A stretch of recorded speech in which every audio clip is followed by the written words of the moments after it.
Matamu itu picak.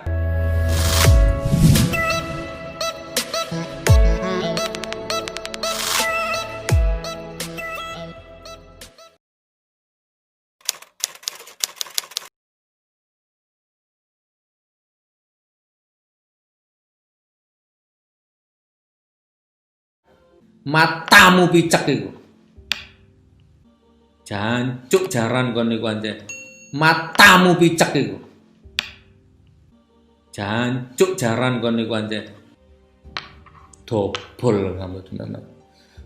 Walaupun jenggotan, walaupun batuknya ireng, walaupun cingkrangan, Rasulullah nggak pernah megang dada. Matamu picek. Ustadz kok ngomongnya kasar, Nabi Muhammad saja nggak pernah kasar, nggak masalah, matamu picek, nggak masalah. Kata-kataku yang kasar, yang buruk keluarkan semua, jangan disensor. Iki aku yang ini ki wong wis, gak butuh sanjungan, gak tayak-tayakan lagu iki wis. Terserah, aku kudu ngomong kasar ya kasar, halus ya halus, nggak usah diedit. Tidak ada pengajian dalam acara ini, semuanya menghibah, menyudutkan dan memprovokasi. Kalau saya lihat dari matanya antum emosi. Saya emosi. Dengar dulu. Oh ya sudah, baik. Semua buku saya, semua YouTube saya sudah ini maling, ini mantan maling. Sudah, mau apa? Semua buku saya, semua YouTube saya sudah ini maling, ini mantan maling. Sudah, mau apa? Mau apa? Ini namanya dalil kearifan lokal, dalil perasaan. Saya dengar-dengar Gus Nur juga nggak bisa kitab. Saya akui, saya mantan maling, mantan bajingan, mantan preman, nggak pernah mondok. Saya mantan maling, mantan bajingan. Saya mantan maling, mantan bajingan. Saya nggak ngerti kitab. Mau kitab kuning, kitab gondol, kitab itu, saya nggak ngerti. Emang gue pikirin. Saya nggak pernah mondok. Dosa pakai dalil fikih. Saya nggak ngerti dalilnya. Saya nggak ngerti Al-Qur'annya. Saya nggak ngerti dalilnya, saya nggak ngerti Al-Qur'annya. Jika ada yang melakukan provokasi, berarti dia kecebong, Sudah? Jadi kalau Anda tidak mau kita katakan kecebong, jangan provokasi. Ini saya pegang bendera tauhid. Ayo katakan radikal, tak colok matamu sama ini, ayo. Anda mau apa? Jancuk kono anjane.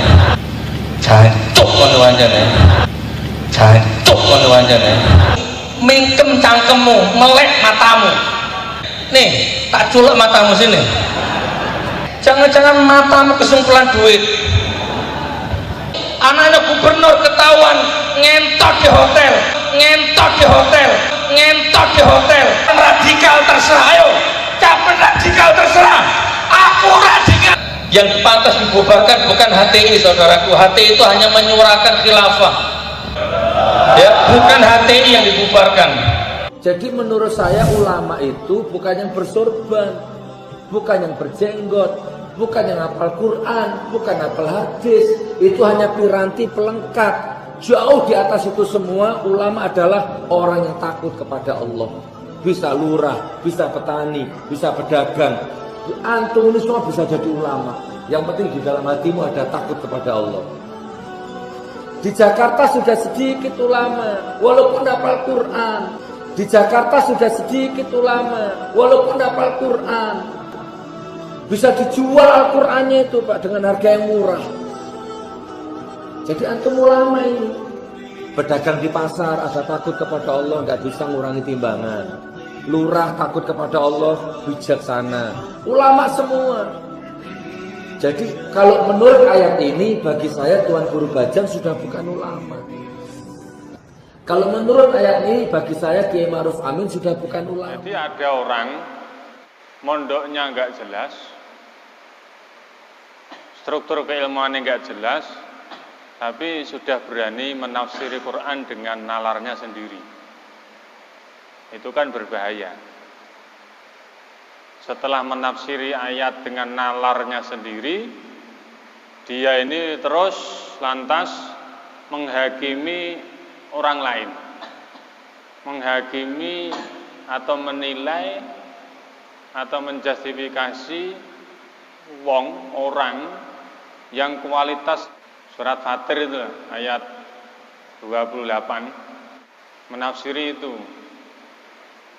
wa minan nasi wad dawabi wal an'ami mukhtalifun alwanuhu kadzalik innama yakhsyallaha min ibadihil ulama innallaha azizun ghafur. Lah itu ditafsiri begini, sapa wae, siapa saja yang memiliki rasa takut pada Allah maka dia ulama. Gitu. Siapa saja yang memiliki rasa takut pada Allah dia ulama. Siapa saja, tukang becak, tukang ojek, bakul bakso, siapa saja. Nah, sampai sini itu sudah keliru. Apalagi dia mengatakan surat Fatir ini surat Al-Fatir, boleh kan kelirunya itu. Ngucap suratnya saja keliru. Ngucap nama suratnya saja itu keliru. Fatir dikatakan sebagai surah apa? Al-Fatir, itu kan salah. Padahal penamaan surah itu istilahnya tauqifi, langsung diulang dari Allah. Ya, Fatir, Al-Fatir, itu Yasin Yasin, kan kacau. Ngomong nama surat saja keliru. Berani menafsiri Quran dengan nalarnya sendiri. Itu nek orang bodoh tidak berani. Jadi modal pertama orang berani menafsiri Quran dengan nalar sendiri itu satu, bodoh wis ngono tok. Kelas profesor kalah tenan adoh. Ya, jadi pokoknya kalau punya rasa takut, ulama lah itu saya keliru. Padahal logikanya tidak seperti itu.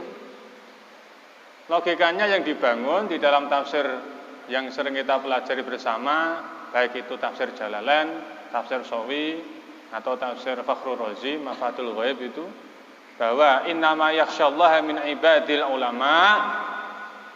Orang itu bisa memiliki rasa takut, syaratnya yang mutlak itu harus pakai ilmu. Begitu loh.